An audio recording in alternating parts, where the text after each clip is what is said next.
नमस्कार दोस्तों, भोजपुरी सिनेमा के कई उभरते सितारे हैं, लेकिन इस इंडस्ट्री में कुछ ऐसे एक्टर्स हैं जो फिल्मों और गाने दोनों के मामले में टॉप की जगह पर रखते हैं।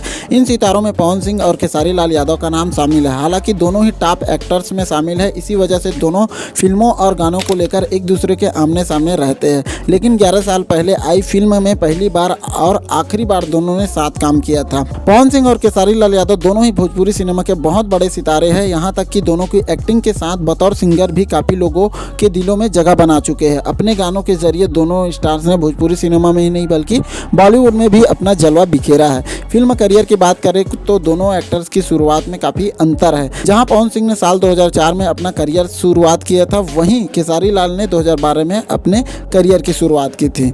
लेकिन 2014 में आई फिल्म प्रतिज्ञा 2 में पवन सिंह और खेसारी लाल यादव को एक साथ हीरो के तौर पर देखा गया था।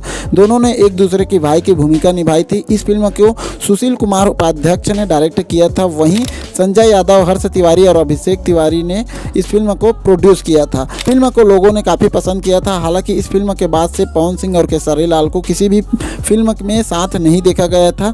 दोनों एक्टर्स की फिल्मी सफ़र की शुरुआत करें तो पवन सिंह ने रंगली चुनरिया तोहरे नाम से में पहली बार बतौर एक्टर दिखे थे, वहीं साल 2004 में आई थी। वहीं खेसारी लाल ने 2012 में फिल्म साजन चले ससुराल से स्क्रीन पर अपनी शुरुआत की थी। दोनों एक्टर्स की फैन फॉलोइंग बहुत ज़्यादा है। तो उम्मीद करते हैं छोटी सी वीडियो आप लोगों को अच्छी लगी होगी तो कमेंट में ज़रूर बताइएगा। और कौन कौन पवन सिंह और खेसारी लाल के फ़ैन है कमेंट में ज़रूर बताइएगा। मिलते हैं ऐसे कुछ नए वीडियो में, तब तक अपना ख्याल रखिए। जय हिंद, जय भारत।